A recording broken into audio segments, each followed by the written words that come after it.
why you're here. Chắc chắn là có lý do vì sao các anh chị lại có mặt ở đây. One of the reasons is the person who invited you here, okay, he or she has been bothering you so much that this is the only way you want to get rid of that person. Có thể một trong những lý do đó là cái người bạn đã mời các anh chị đến đây ngày hôm nay đó cứ làm phiền các anh chị, gọi các anh chị suốt thôi, cho nên hôm nay đành phải đến đây thì sau đấy người ta mới không gọi điện cho mình nữa. Another reason is you came because you're curious about what we do. Why would anybody spend the next 2 hours on a Monday night sitting here? Và có thể cái lý do thứ hai đó là các anh chị tò mò không biết là chúng tôi làm gì. Bởi vì nếu không thì tại sao chúng ta lại dành đâu đó thêm khoảng 2 tiếng đồng hồ nữa ngồi ở đây vào một buổi tối thứ hai ạ? And finally, maybe the third reason is because there's something you are deciding that you may want to take a change in your life. Và cái lý do thứ ba tiếp theo có thể là cuối cùng các anh chị cũng quyết định là muốn đưa ra một cái thay đổi nào đó ở trong cuộc sống của mình. For whatever reason, it really doesn't matter. But what does matter to me personally is that you took the time to come here, and hopefully, for the next 2 hours, you're going to listen to people getting up on stage and talking to you, and you will not fall asleep. Nhưng mà cho dù cái lý do đó là gì chăng nữa thì điều quan trọng nhất là các anh chị vẫn đã dành thời gian đến đây và hy vọng trong 2 tiếng đồng hồ tiếp theo đây sẽ có những người lên sân khấu nói chuyện với các anh chị, và quan trọng nhất là chúng ta không ngủ được. That's one thing. If I notice any one of you at the back falling asleep, okay, I'm going to ask the people to turn on the air conditioner and lower the temperature. Cho nên nếu mà tôi phát hiện thấy các anh chị em nào ngủ gật ở đằng sau thì chúng tôi sẽ hạ máy lạnh xuống hết mức có thể. Then you definitely won't fall asleep. Thế thì chắc chắn là chúng ta không ai ngủ gật, đúng không ạ? But more importantly, today I'm here in Vietnam. This is my second visit to Vietnam. So thank you for inviting me back again. Vâng, ngày hôm nay thì tôi có mặt ở đây ở Việt Nam. Lần thứ hai tôi có mặt ở thị trường Việt Nam và xin được cảm ơn Skin Việt Nam đã mời tôi quay lại đây. I think we have been in Vietnam for about 5 years. 4 years. You celebrated 4 years since we last opened New Skin in this country. Vâng, và New Skin đã có mặt ở Việt Nam được 4 năm kể từ ngày đầu tiên chúng tôi chính thức thành lập. So we're fairly new, and now the industry has grown a bit in Vietnam, but I believe that New Skin still remains to be the most attractive opportunity that if you wish to consider, this is a very appealing opportunity, as you heard from Johnny. Và vậy thì mặc dù cái ngành công nghiệp ở Việt Nam đã rất là phát triển và Nu Skin thì còn khá là non trẻ ở đây, nhưng mà tôi tin rằng Nu Skin vẫn là một trong những cơ hội hấp dẫn nhất ở tại thị trường địa phương nếu như quý vị đang xem xét và cân nhắc lựa chọn một cơ hội mới. Now this morning I spent about 2.5 hours to 3 hours talking to fellow scientists and to a government official here in Vietnam as well, talking about our science in great detail. Sáng nay thì tôi đã dành ra đâu đó khoảng 2 tiếng rưỡi hoặc là 3 tiếng đồng hồ nói chuyện với những đồng nghiệp nhà khoa học gia ở Việt Nam, cũng như là trao đổi với những đại diện của chính phủ Việt Nam ở đây về những cái thông tin công nghệ khoa học của chúng tôi rất chi tiết. We share a lot in terms of what we did with our research studies, how we develop our products, and what our science is all about. Và chúng tôi chia sẻ rất là nhiều về khoa học của chúng tôi là gì, những cái nghiên cứu chúng tôi đã thực hiện là gì, và chúng tôi mong muốn ứng dụng những nghiên cứu này vào thị trường ra sao. Now, remember, that was almost a scientific meeting, and I'm sitting and talking to people who have a good knowledge of science. Và chúng ta nên nhớ rằng đấy là một cái buổi hội thảo khoa học, và lúc đó thì tôi ngồi và có dịp trao đổi với những anh chị em mà có kiến thức về khoa học rất là sâu rộng. So there's nothing I can say that they will not check or they would not question. Cho nên là nếu tôi nói điều gì ra mà nghe có vẻ không đúng lắm thì chắc chắn là họ sẽ kiểm tra lại, hoặc chắc chắn là họ sẽ chất vấn tôi. So whatever I tell them, I have to prove to them. Vì thế cho nên là tôi đảm bảo là tôi nói gì với họ chăng nữa thì tôi cũng đều có bằng chứng để chứng minh những lập luận mà tôi nói ra. Many of you sitting tonight, though, in this audience, it is unlikely I will find many scientists. Nhưng mà những anh chị em khán giả trong khán phòng tối nay thì tôi nghĩ rằng chắc khả năng rất là thấp là đâu đó ở đây chúng ta có một nhà khoa học. So if I talk science and all the time to use a lot of technical and scientific terms, I think all of you will fall asleep. Cho nên nếu như mà tôi nói về khoa học và sử dụng tất cả những cái từ kỹ thuật như sáng nay tôi dùng thì tôi nghĩ chắc chắn là tất cả các anh chị đây đều sẽ ngủ gật. But one thing that's important in science that you should remember, whether you're a scientist or not, and that is science is not just about talking. Nhưng một điều rất quan trọng về khoa học chúng ta nên nhớ, cho dù chúng ta có phải là khoa học gia hay không, đó là khoa học không phải là chỉ về lời nói. The innovation that we do is not about dreaming that you can do it, it's actually doing it. Những cái sáng tạo khoa học mà chúng tôi nói về ở đây thì không phải là vì chúng ta mơ tưởng và vì chúng ta làm được nó, mà chúng ta phải thực sự thực hiện được nó ở trên thực tế. So in other words, when we talk we are a science-based company, that we have a lot of science in Nu Skin, what we are really talking about is that we are doing what we say we do, and we are not just saying for the sake of saying. Vì thế khi chúng tôi nói rằng công ty Nu Skin là một công ty có nền tảng khoa học và chúng tôi nghiên cứu rất nhiều khoa học, thì đó là chúng tôi đang làm những gì chúng tôi nói, chứ không đơn thuần nói bằng ngôn từ. For the new people, and there are quite a few tonight sitting here listening, right? You heard a lot about vision. You're going to hear a lot about dreaming. And you're going to hear about aspiring something. And you leave this room and you say, there's a great vision. I agree we should have. I should change my life and so on. The key thing is, it's not to use the word in English, say should. Just go do it. Và đối với những người bạn mới trong căn phòng của chúng ta ngày hôm nay thì có thể các anh chị sẽ nghe rất nhiều về những từ ngữ như là tầm nhìn, như là mơ ước, và có thể là nghe xong các anh chị cảm thấy rất là nhiều cảm hứng, và bước ra khán phòng này chúng ta sẽ nói là đó là một tầm nhìn rất là tuyệt vời, tôi nên thay đổi cuộc đời của tôi. Nhưng cái điều quan trọng và mấu chốt ở đây không phải là nên, mà chúng ta hãy ra ngoài kia và thực sự làm nó. So what I'm going to tell you tonight is not that I say that I wish I could do the science. I wish I should do that. What I'm sharing with you that we actually have done what we say we want to do. Và vậy thì những cái gì chúng tôi sẽ chia sẻ với các bạn trong tối nay thì không phải chúng tôi nói rằng giá nhưng mà chúng tôi làm được việc đó, hoặc tôi ước rằng chúng tôi đã làm việc đó, mà ở đây chúng tôi sẽ chia sẻ với các bạn những điều chúng tôi đã thực sự làm được trong những năm qua. Many companies, whether it's in Vietnam, in the United States, in Europe, and so on, you know, the buzzword, the fashionable word to use nowadays is innovation. Và rất là nhiều công ty ở trên thế giới này, cho dù là ở châu Á, Việt Nam mình, hay là ở Mỹ, hay là ở châu Âu, thì cái từ khóa rất là hot mà ai cũng thích được dùng, đó là cái từ sáng tạo. Right. When you think about all the successful businesses today, they are all innovative companies. For example, Facebook was is still a very innovative company because they literally created this concept called social media. Và tất cả những cái công ty hoặc là tập đoàn thành công nhất trên thế giới hiện nay, nếu chúng ta nghĩ về điều đó, các anh chị sẽ thấy rằng họ đều là những công ty rất sáng tạo. Ví dụ như Facebook đã và đang vẫn là một trong những công ty sáng tạo nhất thế giới, vì họ đã sáng tạo ra cái khái niệm mới gọi là mạng xã hội. Uber, I think you've heard of Uber, you probably have it in Vietnam. Uber is an innovative company because what it did was to change the whole business of getting people or people wanting to hire a car to go from one place to another. Và Uber ở Việt Nam chúng ta cũng có, đúng không ạ? Là một công ty cũng vô cùng sáng tạo, tại vì họ thay đổi hoàn toàn cách mà chúng ta muốn bước ra ngoài và thuê mướn chọn một chiếc xe để đi từ điểm A đến điểm B.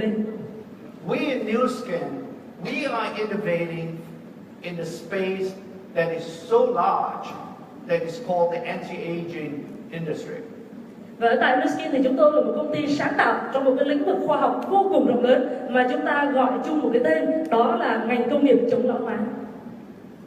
As many of you sit here and think about anti-aging, I think our slogan that we have shown, and some of you have seen it, discover the best you, is really about making products or innovating on products that help to help you to discover the best you. Và khi các bạn ngồi đây và nghĩ về cái khái niệm chống lão hóa thì có thể một vài các anh chị đã nhìn thấy cái slogan của công ty chúng tôi, đó là khám phá phiên bản tốt đẹp nhất của bạn. Thì ở New Skin chúng tôi tạo ra những sản phẩm để bạn có thể khám phá được cái phiên bản tốt đẹp nhất của mình. Product innovation in New Skin, we use 4 different elements to innovate. Tại New Skin chúng tôi dùng 4 yếu tố để có thể liên tục sáng tạo sản phẩm khoa học của mình. We have 75 scientists in our R&D research team. Và chúng tôi có 75 nhà khoa học gia toàn thời gian ở trong đội ngũ nghiên cứu và phát triển sản phẩm.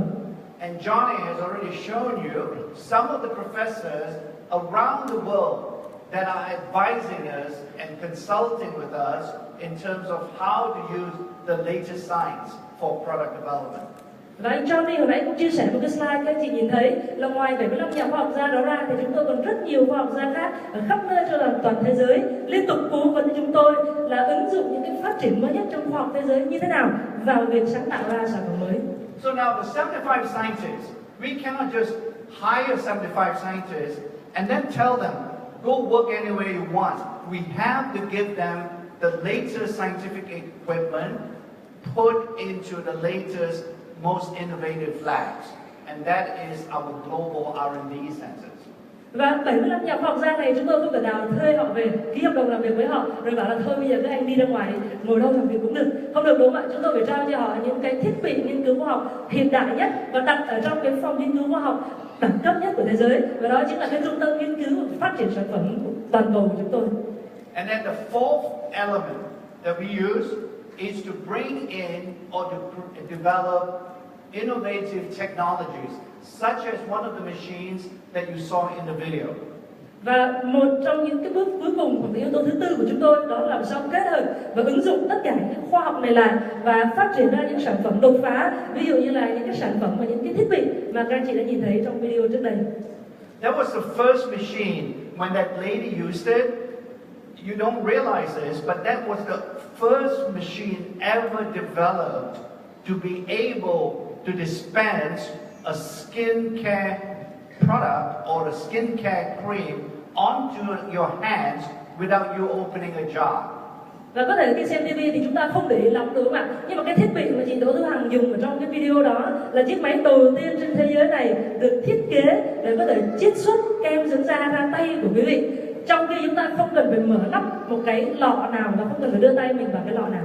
And we have other technologies that we use to make sure that we continue to innovate and bring you the latest and the best technology.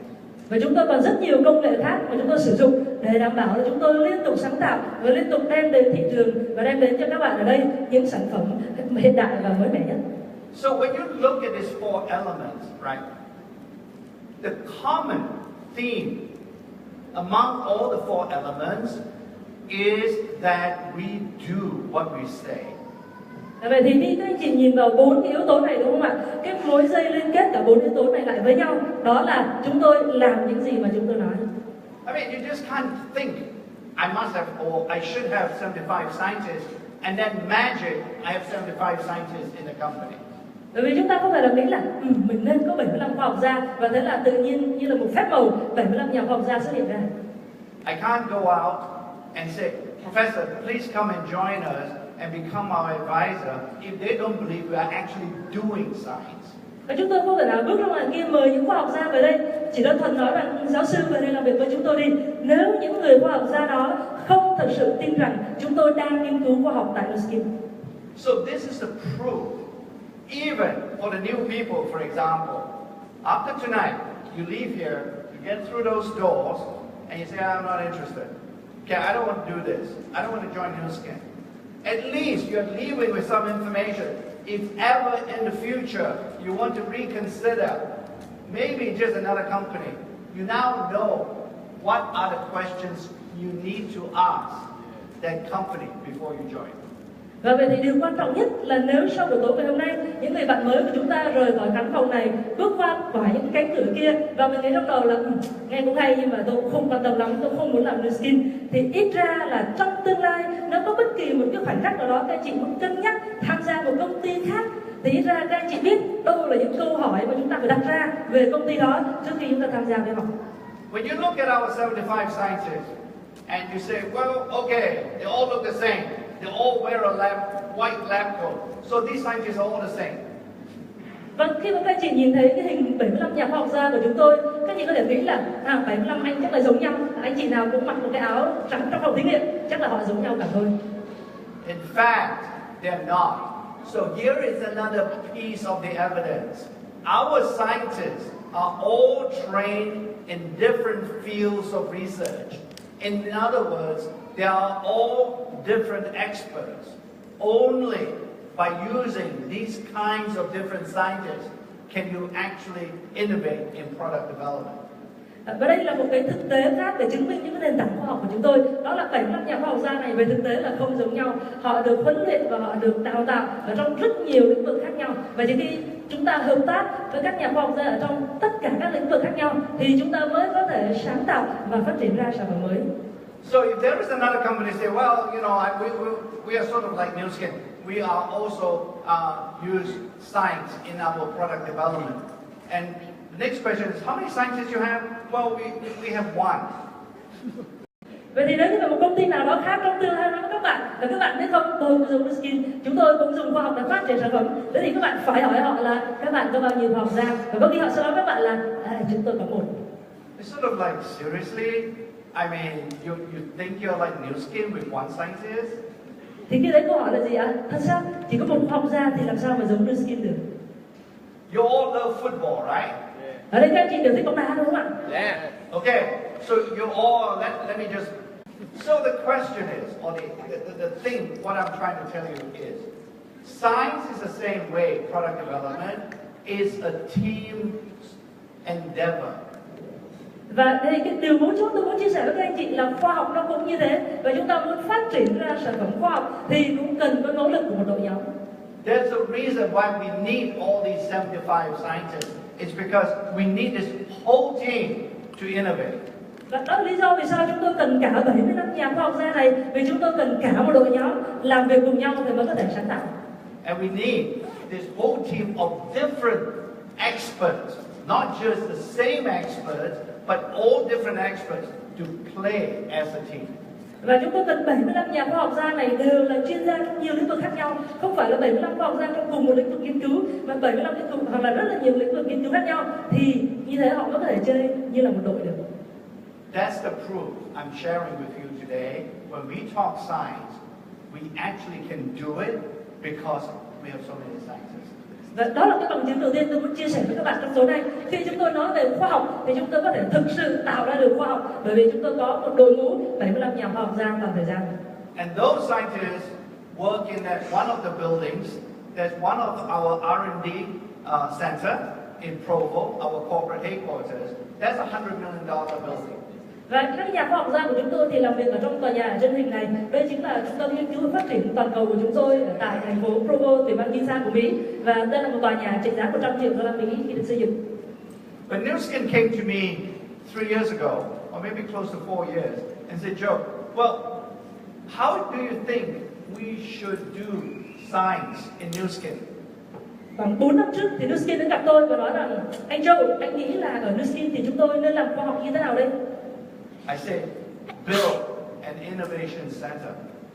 Tôi nói với họ, các anh hãy xây một trung tâm sáng tạo. And the company says, how much do you think this innovation center will cost? Và lúc đó công ty hỏi là, tôi anh nghĩ là cái trung tâm sáng tạo này sẽ tốn bao nhiêu tiền để xây? And the company said, and I said, probably $100 million US. Và lúc đó tôi nói là chắc đâu đó khoảng $100 triệu. And the company said, okay, let's go do it. Và công ty nói là được rồi, chúng ta đi xây trung tâm sáng tạo này thôi. And Johnny sort of hinted at this just now during his presentation. I have a great translator, thank you. That's why I can keep on referring to Johnny, because I couldn't understand Vietnamese. So, but Johnny sort of hinted at this, same thing. The company had enough money to pay for that $100 million building in cash. Và cái điều này rất là quan trọng, và anh Johnny cũng có nhắc đến đúng không ạ? Có nghĩa là công ty Nu Skin của chúng ta có đủ tài chính đến mức mà họ có thể bỏ ra 100 triệu đô la Mỹ tiền mặt để tự xây cái tòa nhà của mình. No loans, no bank loans. Không vay tiền từ bất kỳ một ngân hàng nào.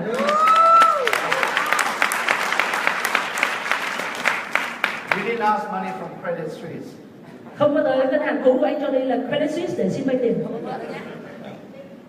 So, once again, right, this is proof that when you join New Skin and you are thinking, do you think I'll get paid? You should not have that thought. Ever since New Skin was founded, back about 1984, okay, that New Skin was, since that time, they have never, ever paid any of our distributors in any part of the world. Kể từ khi mà Nuskin được thành lập từ năm 1984, nếu như mà các anh chị là người mới ở đây đồng hành cùng với lại Nuskin và tham gia cùng Nuskin, và nếu có lúc nào đó chúng ta tự hỏi là không biết là công ty có trả tiền cho mình thật không, thì mình không nên có cái suy nghĩ đấy ạ. Bởi vì từ năm 1984 cho đến giờ thì công ty của chúng ta chưa bao giờ trả tiền chậm trễ cho bất kỳ một nhà phân phối nào ở bất kỳ một đất nước nào. That's our commitment to all of you. When Johnny showed you that New Skin is a New York stock exchange public company, what he didn't mention to you, we can never run away.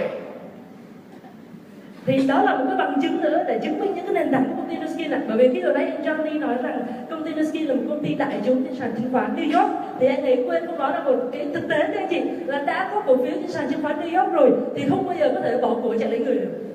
If we don't pay you, even here in Vietnam, when you do all your work and you have sort of dedicated your effort, your blood, your sweat, your tears to build your organization to become successful, we cannot run away. If we do, we go to jail in US. Bởi vì sao ạ? Nếu như mà các anh chị đã cống hiến thời gian vào đây, có thể là đã đánh đổi rất là nhiều mồ hôi xương máu để xây dựng một hệ thống kinh doanh toàn cầu với Nuskin ngay tại Việt Nam của mình, thì nếu công ty Nuskin mà trốn không trả tiền được các anh chị, thì ở Mỹ những người đứng đầu hoặc là những người quản lý công ty Nuskin sẽ vào tù. You know why we do the science? You know why we build this $100 million building? It's really a building that when Nuskin says let's do it and build it, it's not because we want to build it. We want to build it because of you. Các anh chị biết là tại sao chúng tôi lại xây tòa nhà này không ạ? Khi công ty nói rằng xây tòa nhà đi và đi xây tòa nhà này thật, thì chúng tôi xây tòa nhà này không phải vì chúng tôi muốn xây nó, mà chúng tôi xây tòa nhà này vì chúng tôi muốn xây tòa nhà đó cho các anh chị. Because if you are going to spend, right, if we expect all of you to become leaders, and you're going to be 4-star, 5-star, whatever, platinum and so on, you're going to work very hard.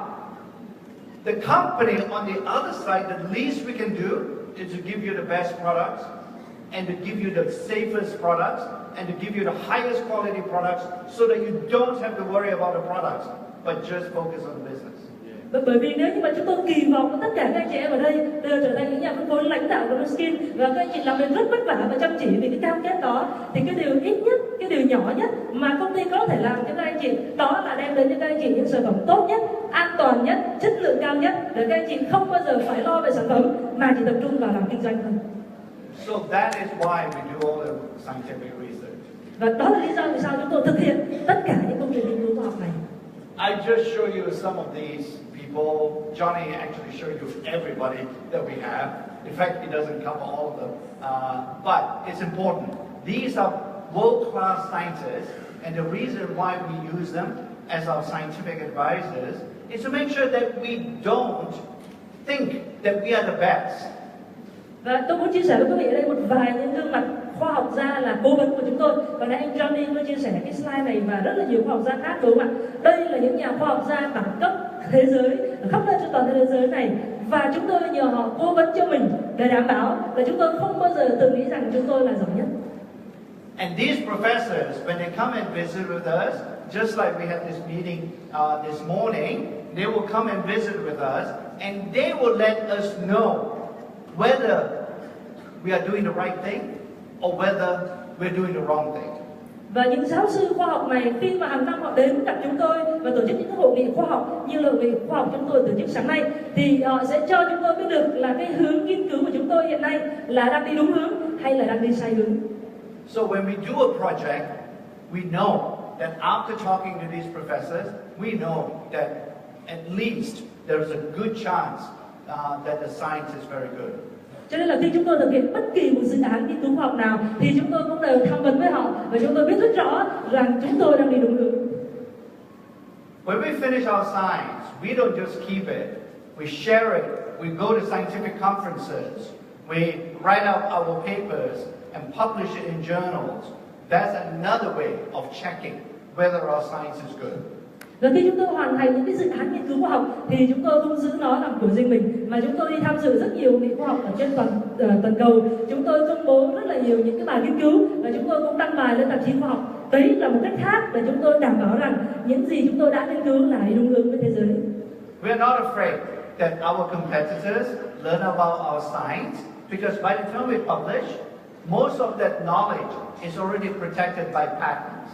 Và chúng tôi không hề lo sợ là khi công bố những cái thông tin này ra công chúng như thế thì đối thủ của chúng tôi sẽ bắt chước hoặc là lấy cắp thông tin này, bởi vì vào cái thời điểm mà chúng tôi công bố ra ngoài thì phần lớn khoa học của chúng tôi đã được bảo vệ bởi các bằng sáng chế. And Johnny has showed some of the awards we won. In fact, over the last 4 years, we have won even more awards than what Johnny has showed you. Và hồi nãy Johnny có chia sẻ một vài cái giải thưởng khoa học chúng tôi đạt được, nhưng mà thực tế là trong 4 năm vừa qua chúng tôi còn được tặng nhiều giải thưởng khoa học hơn thế nữa.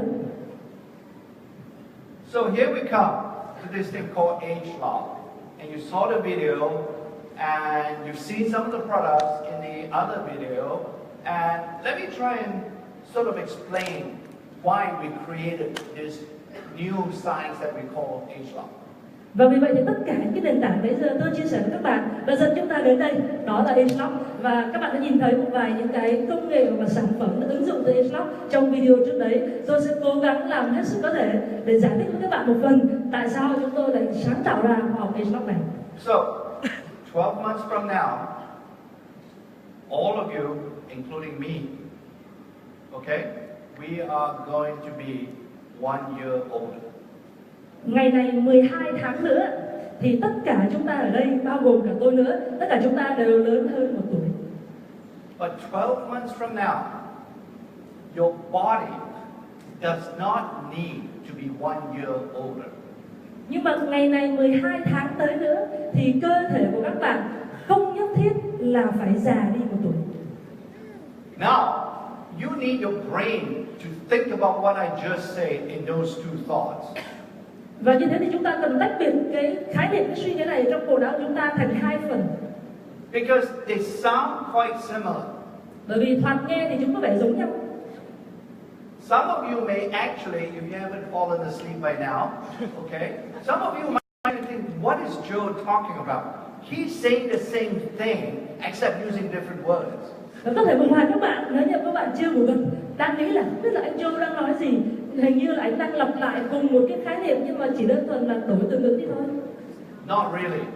Because the first one, when I say 12 months from now, you are 1 year older. You, your mother, your father, your friends, your whoever will come and say happy birthday to you.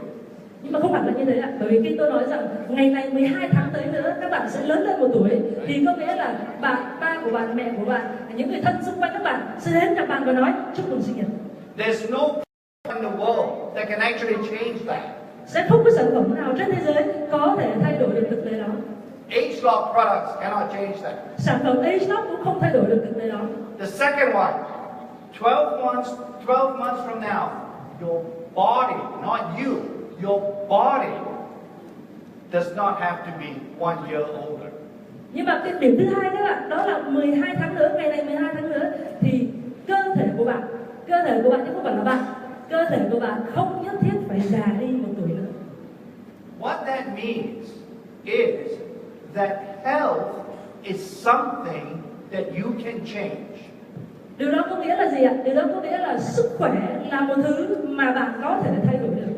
Your body, if you give it enough of an opportunity, you give it half a chance, the body can actually stay young. Cơ thể của các bạn, nếu các bạn cho cơ thể của các bạn một cơ hội đủ tốt, thì cơ thể của các bạn có thể lưu giữ được sự trẻ trung theo thời gian.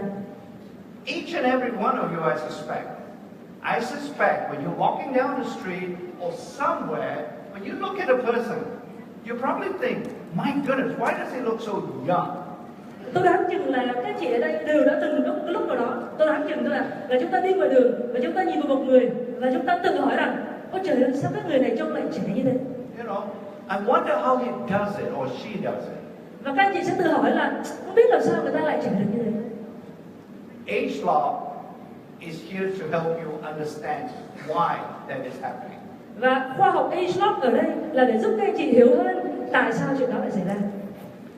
When you look at our competitors, all right, whether it's company H, when I look out my window this morning from the hotel, whether it's company A, it doesn't matter.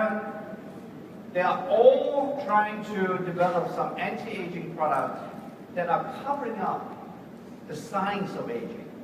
Nếu như mà các anh chị nhìn vào những công ty đối thủ trên thị trường của chúng ta, cho điều đó là ở công ty có tên bắt đầu bằng chữ H, hoặc là sáng nay ở trên khách sạn của tôi nhìn ra cửa sổ và tôi thấy cái bảng quảng cáo của công ty bắt đầu bằng chữ A, thì thật ra là tất cả những công ty đó đều chỉ đang phát triển lên những cái phương pháp chống lão hóa mà nó chỉ che giấu được những cái dấu hiệu của lão hóa mà thôi.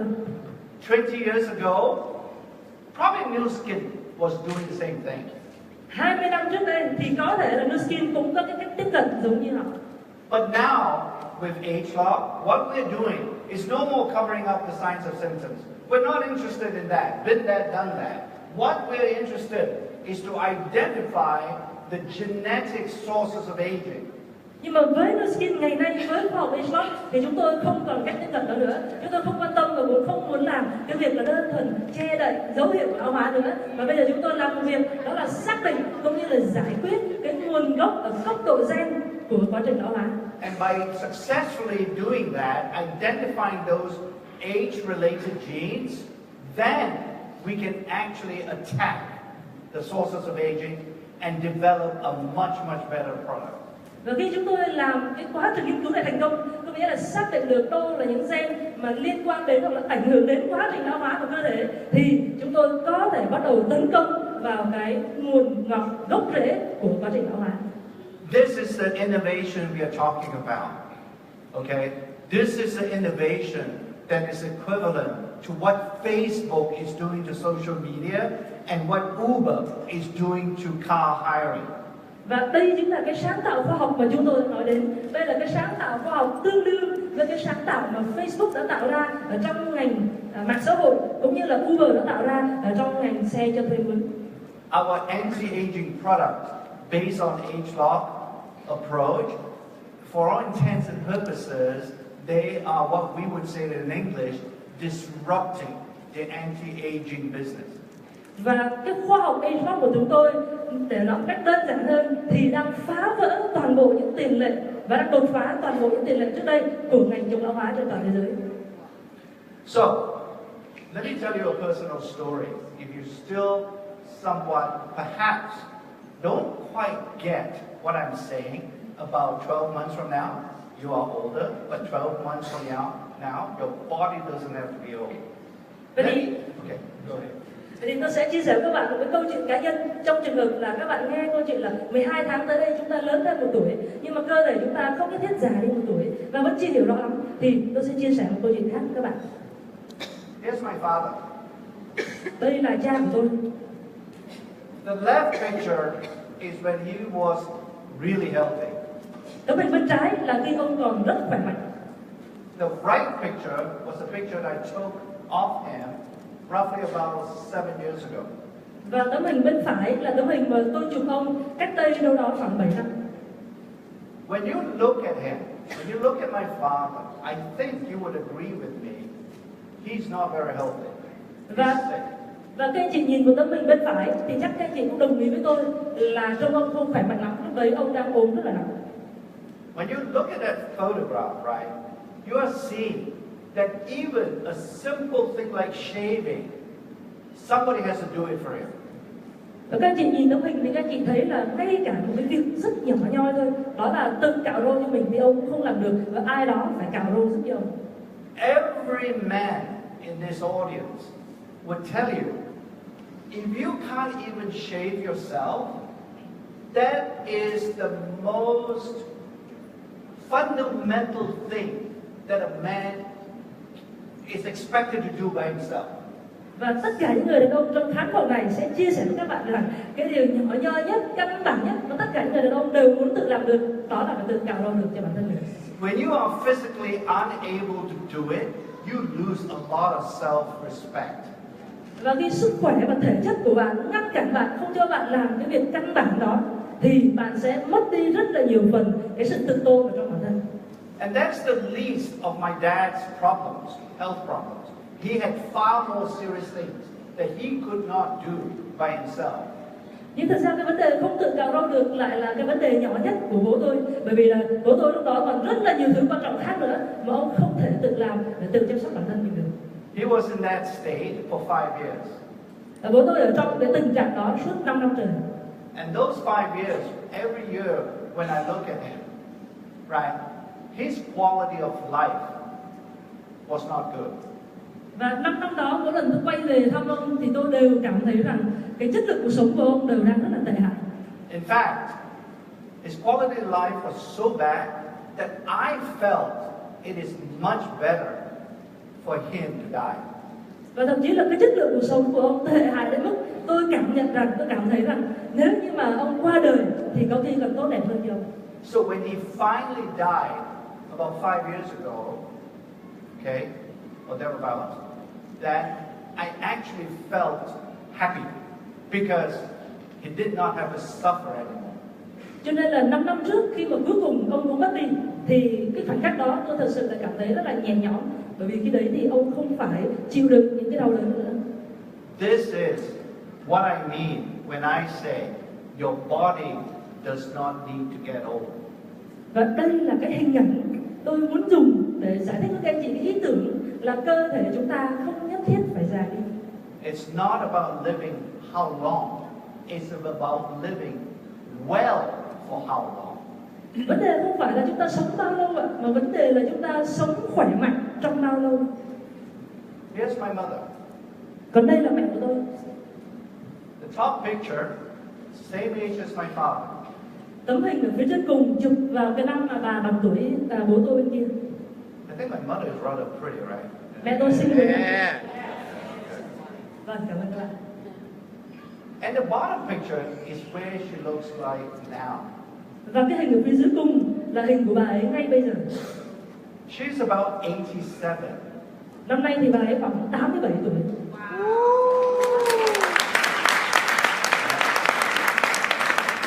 She looks older, but I think you would also agree with me that she looks healthy. Đương nhiên là tấm hình dưới trông bà già hơn lúc trước rất nhiều, đúng không ạ? Nhưng tôi nghĩ rằng các bạn cũng vẫn đồng ý với tôi là ít ra thì trông bà rất khỏe mạnh. Yes. That was the age my father died. Và đây là tuổi của bà 87, cũng là cái tuổi lúc đó mà bố tôi mất. So the question is, why two people, why one of my parents looked the way he was and died with very bad quality of life, and why my mother at the same age is still enjoying life?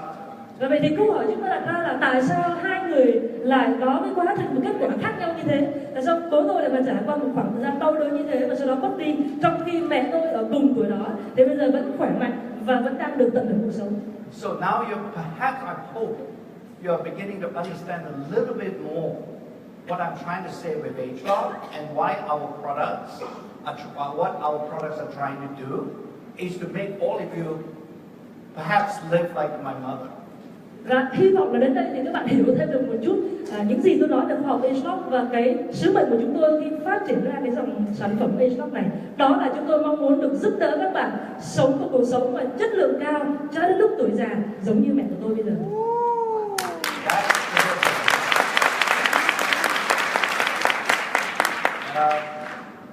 This morning I said it too. I'll tell you one thing.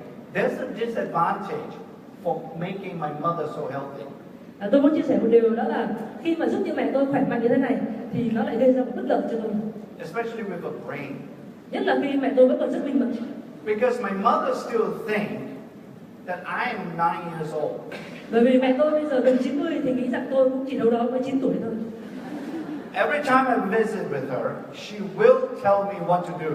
Mỗi lần tôi về thăm là bà lại ra lệnh cho tôi làm việc này làm việc kia. She will tell me, this is what you should do, this is what you should not do, this you must do, this is the way you raise your son. Why are you not teaching your son all this? Và mẹ sẽ nói với tôi là con phải làm việc này, con phải làm việc kia, con không nên làm những việc này. Đây là cách con phải dạy con, sao con lại dạy con như thế? I've been hearing this story for so many years now from my mother. Và năm nào cũng phải nghe mẹ lặp đi lặp lại những câu chuyện này. So, I have come to the conclusion, all Asian mothers, including Vietnamese mothers, they are all the same. Cho nên tôi đến một cái kết luận là gì ạ? Tất cả những người mẹ châu Á, kể cả những người mẹ Việt Nam đều giống nhau. They never think their sons have actually grown up. Không bao giờ chỉ chấp nhận là con cái của mình đã trưởng thành. They still treat them like children. Và vẫn đối xử với con cái của mình như là những đứa trẻ con vậy. That's the trouble. I said, don't tell me what to do. Go tell my brother. He's your son too. Tôi nói là không vậy, tôi nói là anh trai con đi, anh ấy cũng là con của mẹ mà.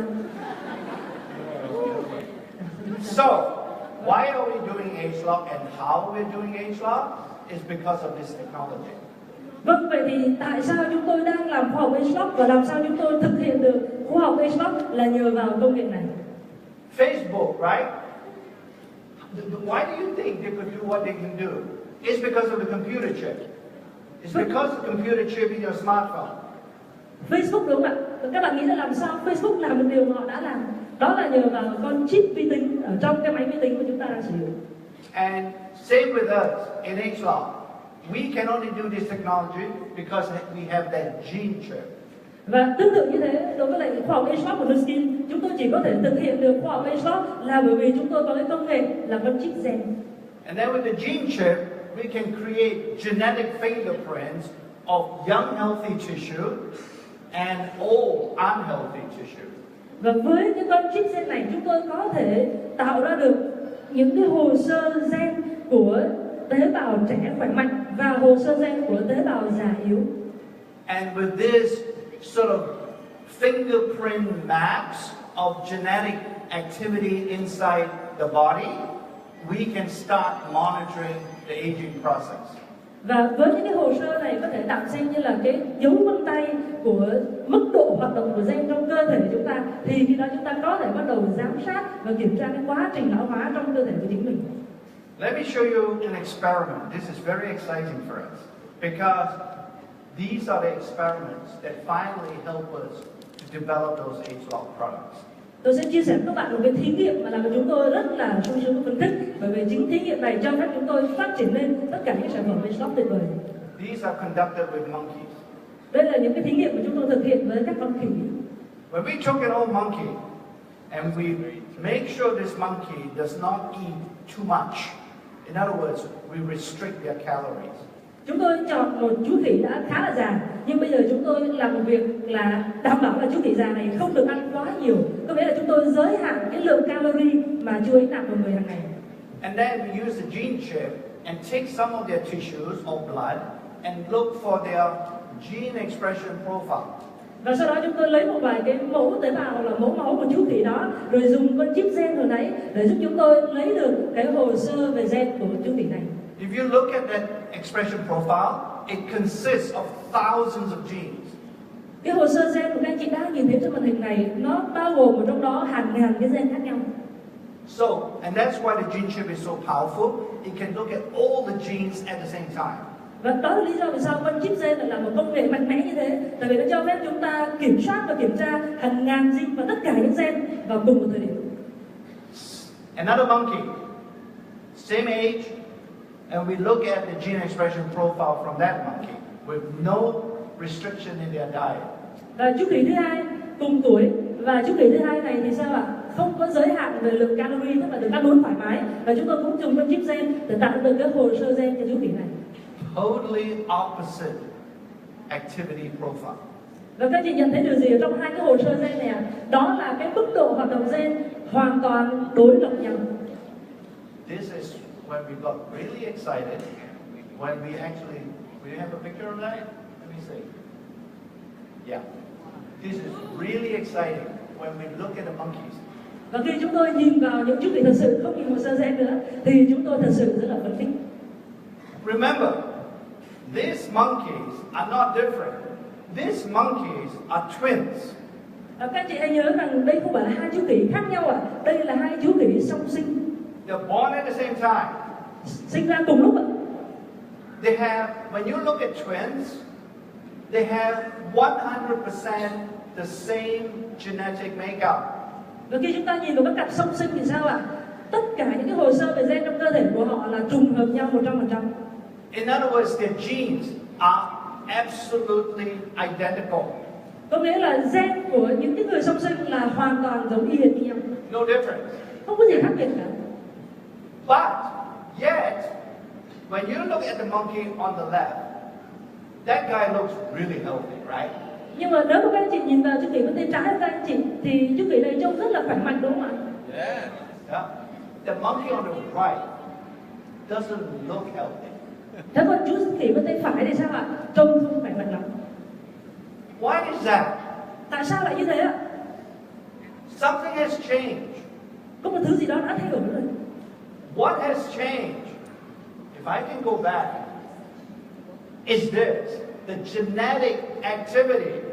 Điều gì đã thay đổi ạ? Chính là điều này, cái mức độ hoạt động của gen trong cơ thể của hai chu kỳ. When you have mostly blue on, that shows the activity, the level of activity of a gene. When we have mostly blue on the left, it's good. When it turns red, not so good. Khi mà các anh chị có ở trên cái hồ sơ gen của mình, bên tay trái phần lớn là màu xanh, cho chúng ta thấy được cái mức độ hoạt động của gen là cao đó các anh chị, thì như thế là tốt. Còn nếu như mà hồ sơ gen của chúng ta bên tay trái mà phần lớn là đỏ thì như thế là không tốt. That's the power of our age-long technology, is to be able to look down and be able to figure out why some things can make you get older quicker and why certain things can help you stay young longer. Và đó là cái sức mạnh của khoa học age-long các anh chị, tức là cho phép chúng ta có thể kiểm tra và xác định để biết được rằng tại sao có một số thứ làm chúng ta già nhanh hơn tuổi và một số thứ khác lại giúp chúng ta và cho phép chúng ta lưu giữ tuổi trẻ của mình theo thời gian. So, I'm not telling you right now, I'm not saying age law, science or technology is really that good. I'm showing you the proof. Cho nên ngay tại thời điểm này các anh chị, tôi không đang nói với các anh chị là khoa học age-long rất tốt, mà ngay tại thời điểm này tôi đang cho các anh chị xem cái bằng chứng là khoa học age-long có hiệu quả. So, for the new people here, right, hopefully you learn one thing, and that's the only thing you learn. When you leave tonight, you can actually become the monkey on the left.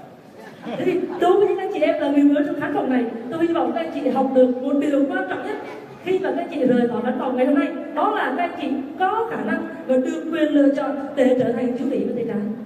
Yeah.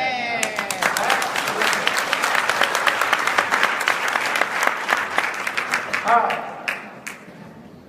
All this age-long science is good, and all this is going to help us with anti-aging products. But there's one other thing in New Skin. Vâng, vậy thì tất cả những cái nghiên cứu khoa học về age-long này đều rất là tuyệt vời và đều có cho ra mắt được những cái sản phẩm mà cho phép chúng ta trẻ khỏe hơn cùng với thời gian. Nhưng mà tại New Skin còn một yếu tố quan trọng nữa. And that is the quality of our products. Và đó chính là chất lượng của những sản phẩm mà chúng tôi làm ra. So when I'm in Vietnam this past 2 days, I'm hearing this story about coffee. Vâng, vậy là 2 ngày qua ở Việt Nam thì tôi được nghe kể chuyện về một cái loại cà phê. I did not know this, but it's an interesting story that one of my colleagues here told me. Và trước đây thì tôi không biết ạ, nhưng đây thật sự là một câu chuyện rất thú vị mà một người đồng nghiệp của tôi chia sẻ cho tôi nghe. When you go buy coffee, sometimes the coffee that you buy is only 10% coffee. Khi mà chúng ta đi mua cà phê ở Việt Nam thì đôi khi cái cà phê chúng ta mua chỉ có 10% là cà phê thôi. When you take it out, the coffee powder, and you look at it, you cannot tell there's only 10% coffee. Nhưng cái vấn đề là khi chúng ta đi mua cà phê mà cà phê xay sẵn đúng không ạ? Nhìn vào cái bột cà phê đó thì chúng ta không thể phân định được là cái cà phê này có bao nhiêu phần trăm, 10 hay là bao nhiêu phần trăm cà phê trong đó. They put in some other non-coffee granules or particles into the coffee powder and mix it together to give you the 1 kilo or whatever you buy. Cho nên là mình mua một ký cà phê hay là mua bao nhiêu ký cũng thế đúng không ạ? Mình mua một ký cà phê về có thể người ta pha rất là nhiều thứ ở trong đó và chúng ta không biết là trong đó thật sự có bao nhiêu phần trăm là cà phê. And sometimes you buy it unknowingly because it looks the same. It looks like it's good coffee. It smells like coffee. So it must be good coffee because the price was low. Và đôi khi thì các bạn vẫn mua mà một cách hoàn toàn không biết, bởi vì sao ạ? Trông nó cũng như nhau thôi mà, trông có vẻ giống cà phê, ngửi mùi cũng giống cà phê, chắc là cà phê ngon đây và mình vẫn mua tại vì giá nó rẻ. It's very similar in our health supplements and skin cream, skincare products. When you buy something from the other competitors or whatever, and you look at it, oh, it looks like a capsule. It's radiant color. It's the same as new skin product. Và ở trong ngành thực phẩm bổ sung của chúng ta cũng tương tự như thế. Khi mà chúng ta bước ra ngoài và mua những cái sản phẩm thực phẩm bổ sung khác thì chúng ta cũng có quan điểm như thế đúng không ạ? Nó cũng là Việt Nam, nó cũng có màu đỏ, chắc là cũng giống sản phẩm của Skin. Seriously? You guys know? I mean, what questions do you ask? You go out and you buy a product. Oh, good price. I think I'll buy that. It says it has. You look at it and say it has the same ingredients. Đúng không ạ? Bởi vì chúng ta ra ngoài chúng ta đâu có đặt câu hỏi đúng không ạ? Chúng ta đến và chúng ta thấy cái lọ thực phẩm bổ sung này giá cả thì tốt, nhìn vào thì thấy thành phần ABC và thế là chúng ta mua thôi. But it's not. And the only way that we can give you in New Skin a quality product is through science that we put into this quality process called success. Nhưng mà thực tế thì không phải như thế ạ. Cho nên là ở tại công ty Skin để có thể đem đến cho các anh chị những cái sản phẩm thực chất là khoa học thì chúng tôi không đơn thuần là nghiên cứu khoa học mà chúng tôi còn dùng khoa học để kiểm soát cái quy trình kiểm soát chất lượng của sản phẩm nữa. Let me go back to what Johnny showed you just now, right? So all of you, when you come here and you think about business opportunity and you say, okay, this is good, time freedom, everything. Vâng, tôi muốn quay lại cái điểm mà nãy anh Johnny chia sẻ. Các chị đến đây và cân nhắc và xem xét cơ hội kinh doanh và các chị bảo rằng có linh hoạt về thời gian, linh hoạt về tài chính, vân vân rất là tốt. And honestly, maybe you hear the same story from another company. Và có thể là các chị đi dự bất kỳ những cái hội thảo nào của những công ty nào khác thì cũng nghe những câu chuyện tương tự như thế. But what if all that promise that you get from the company is based on products that are not produced or manufactured in a good quality way? Nhưng mà nếu như tất cả những lời hứa hẹn mà các anh chị nhận được từ một công ty nào đó là được dựa trên một cái sản phẩm mà không được sản xuất đúng cách, đúng quy trình hoặc là không có chất lượng khoa học được đảm bảo. First, you don't know what your customer is actually taking or putting on their face. Thứ nhất là bạn không biết là khách hàng của mình đang thật sự làm cái gì vào người hay là đang thật sự bôi cái gì lên mặt. Is that a good thing or a bad thing? Đấy là điều tốt hay điều xấu ạ? Bad thing. Bad thing, right? Okay, let's forget about that because I'll never see that customer again. I don't have to worry. Okay, fine. Second thing, do you really think that maybe one day that will all come together, that it all accumulates, that your business is not sustainable?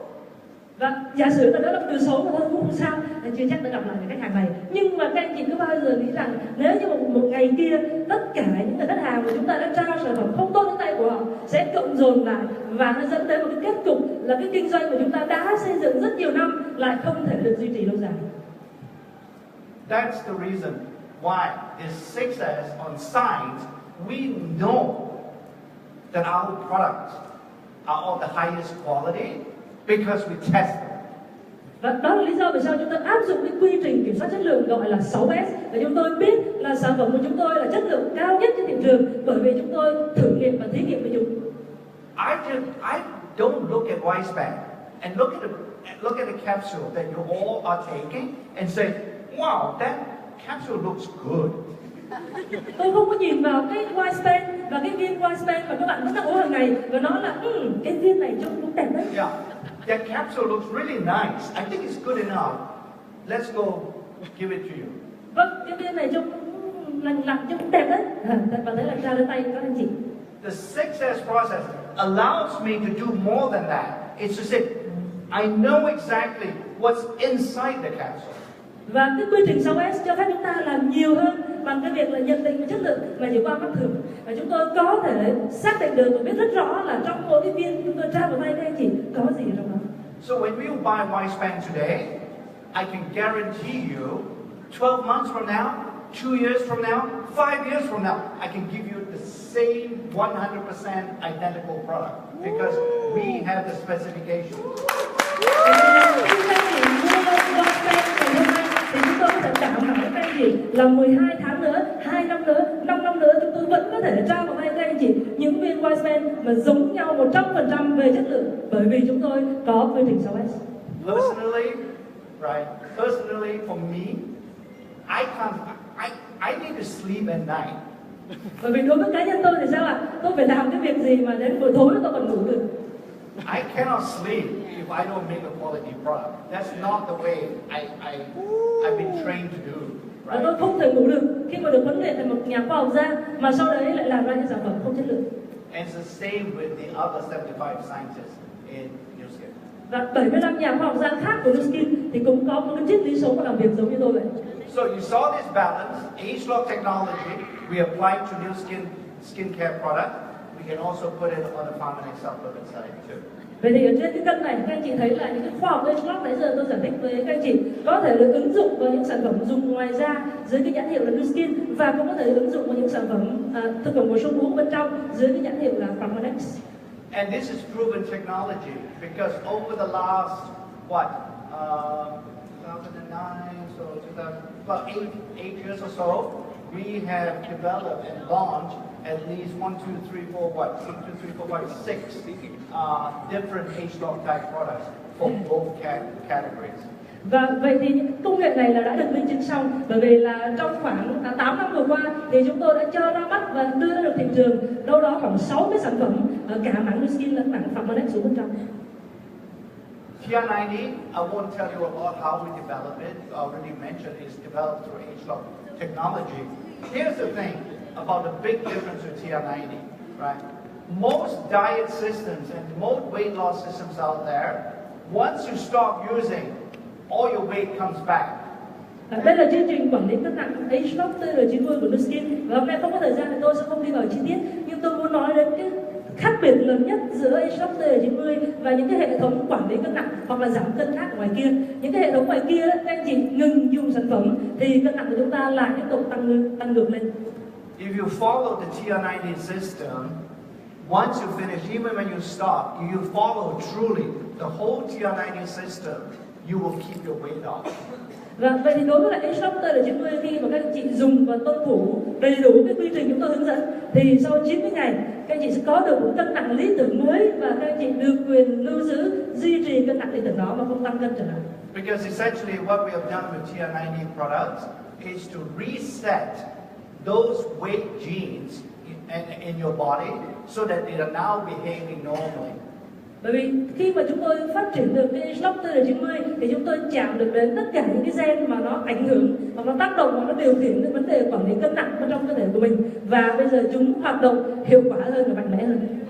So here is perhaps the most dramatic demonstration of TR90. Just show you the picture. On the top right, those are fat cells. They are very big, filled with a lot of fat. Vâng, vậy thì đây có lẽ là cái minh chứng mạnh mẽ nhất cho cái tác dụng của age-lock TR90. Cái hình phía trên này các anh chị thấy là những cái tế bào mỡ và những tế bào mỡ này rất là to bởi vì bên trong đó có rất là nhiều mỡ. And then after TR90, those fat cells become much smaller. Và sau khi người này sử dụng TR90 thì sao ạ? Những cái tế bào mỡ của anh ta trở nên nhỏ hơn rất nhiều. And it's all because of those genes after taking TR90 has been reset to make those fat cells smaller. Và đó là bởi vì sau khi sử dụng age-lock TR90 thì những cái gen liên quan về chuyển hóa năng lượng hoặc là chuyển hóa chất béo trong cơ thể chúng ta đã được tác động để hoạt động hiệu quả hơn và nó giữ cho những cái tế bào mỡ của chúng ta nhỏ. Now, we also know there is another organ in your body that controls your weight. Và chúng ta cũng biết rằng vẫn còn một cơ quan nội tạng khác trong cơ thể của chúng ta mà nó kiểm soát cân nặng của chúng ta. And that's your brain. Và đó chính là não bộ của mình. All of you Everybody in the world, we all love to eat. Tất cả các bạn ở đây cũng như là tất cả mọi người trên thế giới này đều yêu thích một việc, đó là ăn. Because your brain tells you, I love to eat that. Bởi vì não của mình nói là tôi thích ăn món này. I need to have an extra large bowl of pho. Và tôi cần phải ăn thêm một bát phở nữa, không đơn thuần là thêm một bát, mà thêm một bát siêu to nữa. Because it tastes so good, I need a bigger one, or else I'm not happy. Bởi vì là ngon quá đúng không ạ? Nên bây giờ ăn thêm một bát thì bát này phải to hơn, nếu không thì sẽ không cảm thấy hạnh phúc. You cannot control your brain so much because the area of the brain that tells you to eat more is the same area where the pleasure sensation is. Và chúng ta không thể kiểm soát não bộ của mình, tại vì cái phần ở trong não bộ mà khiến chúng ta ăn nhiều hơn cũng chính là cái phần trong não bộ mà đem lại cho chúng ta cảm giác sung sướng. So in the TR90 system, the product control or thereabouts, that one helps to lower your brain desire to eat more. Và vậy thì ở trong cái hệ thống TR90 của chúng tôi thì có một sản phẩm gọi là sản phẩm control, là kiểm soát. Nó sẽ kiểm soát và nó giảm cái phần não bộ đó để giảm cái nhu cầu thèm và được ăn của chúng ta xuống. Many of you, including me, when we think about weight loss, is about getting on a scale and saying, "Wow, I lost 5 kilos. That's great." Và rất là nhiều người trong số các bạn và kể cả tôi trước đây nữa, khi mà chúng ta nghĩ về việc là giảm cân đúng không ạ, thì chúng ta đều nghĩ đến việc là làm sao chúng ta leo lên được cái cân, và chúng ta nhìn thấy là cân nặng của mình đã giảm 5 kg, thế là tuyệt vời. TR90 is more than that. TR90 is about making sure that you don't lose your muscle, you only lose the fat. Nhưng mà TR90 thì còn quan trọng hơn thế nữa, tại vì TR90 đảm bảo là các bạn không đơn thuần là giảm cân, các bạn chỉ giảm mỡ thôi và duy trì và lưu giữ lại được toàn bộ cơ bắp của mình. When you preserve your muscle, you are going to look better. The shape of your body is going to be better. Bởi vì khi mà các bạn lưu trữ và duy trì được cái cơ bắp của mình thì cơ thể chúng ta trông đẹp hơn, vóc dáng chúng ta để trông nó cân đối và khỏe mạnh hơn. So when you think about TR90, it's actually a system that is a body shaping system. Cho nên là khi chúng ta nghĩ về hệ thống TR90 thì thực ra TR90 là một cái hệ thống cho phép chúng ta điều chỉnh và tinh chỉnh cái vóc dáng của mình. So when we look in our scientific studies or clinical studies, your waist will become smaller, your hip will also become smaller, your arm smaller, your ankles become smaller. Cho nên là khi chúng tôi làm cái nghiên cứu lâm sàng, nghĩa là nghiên cứu thuốc cho những người trưởng thành, thì chúng tôi có những cái số đo khác chứ không đơn thuần là cân nặng. Và các bạn sẽ thấy là eo của chúng ta nhỏ đi, hông của chúng ta nhỏ đi, vòng bắp tay của chúng ta nhỏ đi, và thậm chí ngay cả mắt cá chân của chúng ta cũng thon gọn đi. You know, after TR90 system, and if you're all Facebook users and you put your picture there, everybody wants to become your friend. Bởi vì các bạn biết không ạ, sau khi sử dụng TR90 mà các bạn có dùng Facebook, các bạn up ảnh đại diện mới lên thì tất cả mọi người đều muốn add friend với các bạn. Bởi vì người tên này còn hot quá. R-squared, you know a lot about it, and this is again about how we can keep your body pure while at the same time making the cells to produce more energy. Vâng, và R bình phương thì các bạn đã biết và cũng nghe nói nhiều rồi. Cái mấu chốt quan trọng nhất của R bình phương là làm sao chúng ta có thể thanh lọc để tế bào của chúng ta nó sạch, mà cùng thời điểm đó, cùng lúc đó tế bào có thể sản sinh nhiều năng lượng hơn để chúng ta sử dụng. So this is a product that you can feel. So when you take it, and it's a good combination with TR90 or with Lifespan when you take it together. Và vậy thì đây là một sản phẩm uống bên trong mà dùng vào các bạn cảm nhận được rõ ràng cái sự khác biệt, là các bạn có thể dùng kết hợp R bình phương với TR90 hoặc là với Lifespan. The biggest difference between Lifespan and R-squared is that Lifespan protects practically the whole body, whereas R-squared is focused on certain parts of the body. Và cái sự khác biệt lớn nhất giữa Lifespan và R bình phương đó là Lifespan bảo vệ toàn bộ và toàn diện cơ thể các bạn, trong khi R bình phương chỉ tập trung vào một vài phần cụ thể trong cơ thể của mình mà thôi. Like many of our products, R-squared actually will work better when you take Lifespan, and Lifespan will work better when you take R-squared. Và giống như rất là nhiều các sản phẩm khác của chúng tôi thì những cái sản phẩm này được thiết kế là R bình phương sẽ có hiệu quả tốt hơn khi mà được dùng chung với Wispan, và tương tự như thế Wispan sẽ có hiệu quả tốt hơn nếu được dùng chung với R bình phương. So our age-short technology has helped us to identify these 6 systems that can actually, when you use Wispan, it can block all the bad environmental factors from reducing those systems. Và vậy thì khi mà cái khoa học HVAC này ở trong sản phẩm Wispan thì sẽ giúp cho chúng ta bảo vệ được 6 cái cơ chế sinh học ở trên màn hình đây. Và khi 6 cơ chế sinh học này hoạt động hiệu quả thì nó có thể ngăn chặn tất cả những cái yếu tố ngoại lai, yếu tố bên ngoài mà có hại cho sức khỏe, có thể ngăn chặn và bảo vệ không cho chúng xâm nhập hoặc làm tổn hại đến cơ thể của mình. So think about it this way. You get US movies here in Vietnam, right? You get a movie Iron Man. Vâng, bây giờ chúng ta thử nghĩ về cái khái niệm này cho dễ hiểu đi. Ở đây là ai xem phim Iron Man người sắt rồi. Okay. Vâng. So remember his armor? Thì các anh chị nhớ là Iron Man là người sắt có cái gì ạ? Có cái bộ giáp bằng sắt đúng không ạ? So when you take Wispan, you are building that armor for your body. Thì khi mà các anh chị dùng Wispan, các anh chị đang xây một bộ giáp sắt y hệt như thế cho cơ thể của mình. Remember in the movie, right? Iron Man is very weak. He cannot do without the armor. Các anh chị nhớ trong phim đúng không ạ? Iron Man thật ra là một người hùng rất là yếu đuối, mà không có áo giáp sắt thì không làm được gì cả. So you can call, once you take Wispan, you can make a t-shirt that says Wispan Man. Cho nên là dùng Wispan xong rồi thì các bạn có thể in áo thun, thay vì là Iron Man thì in là Wispan Man. Okay, so it's not me, right? You know this. You got the app, you got the cartridges, and then you put it in, and magically you get your cream. Vâng, và thì đây là eShopping, chắc các bạn hãy xem video các chị cũng thấy rồi. Chúng ta có cái ứng dụng ở trên điện thoại thông minh cho phép chúng ta có thể tinh chỉnh và chọn những cái hộp chứa đựng kem dưỡng da mà được thiết kế riêng cho chúng ta. Chúng ta cất nó vào cái máy eShopping và điều kỳ diệu xảy ra đó là kem dưỡng da được đưa vào tay chúng ta. And you say, okay, yeah, very good technology. Why is it important? The reason why it's important is because you can finally make a new skin product just for yourself now. Và vậy thì nhiều người sẽ bảo là nghe thì công nghệ cũng hay đấy, nhưng mà thế thì có gì quan trọng đâu. Vâng, điều quan trọng ở đây các anh chị là cuối cùng thì các anh chị cũng được trao cho cái khả năng là You don't have to touch it anymore. It's very clean. khi các anh chị đã cất những cái hộp đựng kem da đó vào trong chiếc máy eShopping rồi, chúng ta không bao giờ phải chạm vào hộp đó nữa, thì tất cả mọi thứ đều ở mức vệ sinh cao nhất. Okay, all you women, right? Every morning or every night, you open your jar.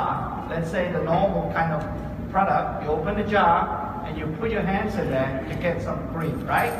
Bởi vì là các chị em phụ nữ dưỡng da thì chúng ta rất quen thuộc đúng không ạ? Mình dùng bất kỳ sản phẩm dưỡng da nào cũng thế. Chúng ta có rất là nhiều lọ. Thế thì cứ mỗi sáng hay là mỗi tối chúng ta lại mở nắp lọ ra, rồi chúng ta cho tay vào và lấy kem dưỡng da để đưa lên mặt của mình. And then you take it and put it on your face. Và rồi mình dùng tay để mình thoa đều kem dưỡng da trên mặt. And then you say, oh, I want to put the other side. Put your hands into the cream again and take some more and put it on the other face. Sau đó mình nói là còn phải bôi nửa bên kia nữa. Tức là chúng ta lại cho tay vào lọ thêm lần nữa, lấy thêm một ít kem nữa và lại tiếp tục thoa kem lên mặt phía bên kia. Oh, I forgot. I want to put some on my neck. Put your hand fingers in again and put it on your neck. Quên mất phần cổ nữa, tức là lại cho tay vào lọ thêm lần nữa, lại lấy kem, rồi lại bôi kem lên cổ. So one night, just one night, you have touched that jar 3 times. Cho nên là chỉ trong vòng một đêm thôi, mình cứ chạm vào kem dưỡng da ở trong cái lọ kem dưỡng da đó 3 lần. Your hands are dirty. Và tay của chúng ta thì rất là dơ. You have just contaminated that jar of skin cream 3 times. Và chúng ta vừa mới làm nhiễm khuẩn tất cả những cái kem dưỡng da trong lọ đó 3 lần liên tiếp. Unless you wash your hands like a surgeon for, I think usually on the average a surgeon will wash his hands before doing surgery for 15 minutes. Your hands are not clean. Trừ khi là các bạn rửa tay theo cách mà các cái nhà phẫu thuật họ rửa tay trước khi đi vào phòng phẫu thuật. Những cái bác sĩ trước khi vào phòng phẫu thuật các anh chị họ rửa tay trung bình là 15 phút đồng hồ thì tay mới sạch. Trừ khi chúng ta rửa tay được như họ thì tay của chúng ta không bao giờ sạch. This is what me. I mean, there's no way you don't touch your cream. It comes out automatically. It's absolutely clean. Big difference.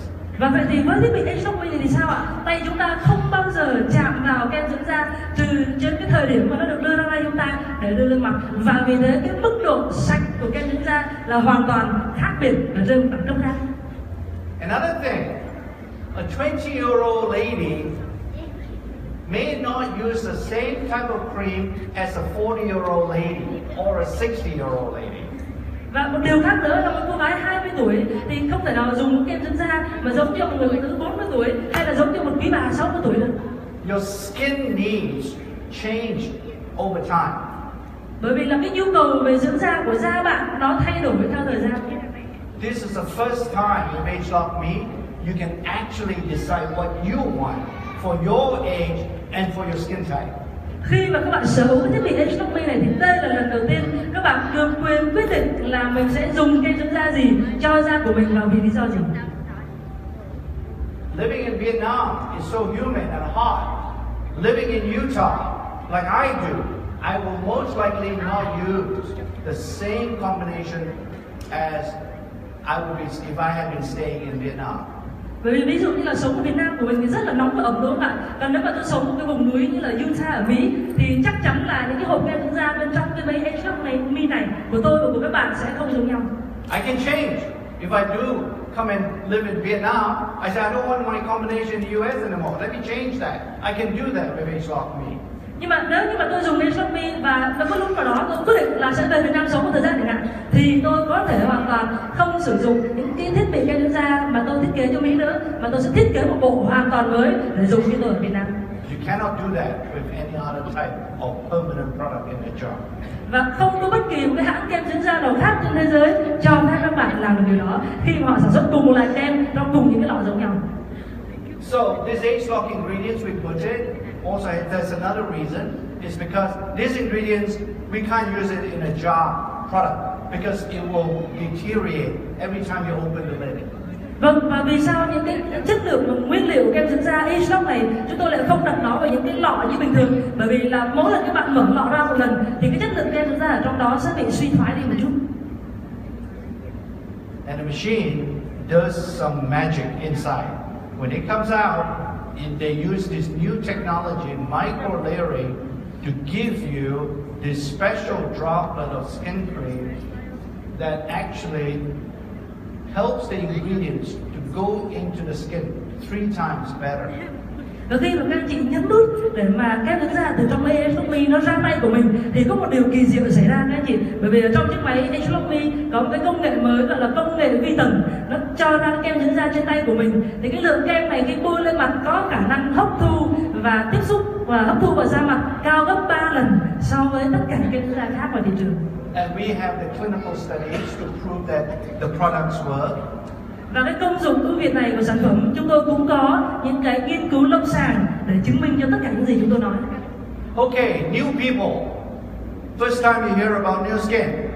One thing you have to remember, if you're not happy with these products and what I'm telling you after using it and it doesn't improve your skin, for example, you can always give it back. Vâng, và tất cả những anh chị em là người mới trong khán phòng này, một điều rất quan trọng các anh chị sẽ nhớ giùm tôi là giả sử chúng ta mua những sản phẩm này về dùng thử và thấy không tốt hoặc là nó không cải thiện da chúng ta như chúng ta mong muốn thì chúng ta luôn luôn có quyền được trả lại sản phẩm. Okay. It's not like getting married to a wife. You can never give a wife back.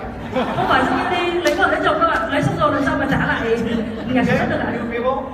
Đúng không ạ? Người mới như thế có được các bạn?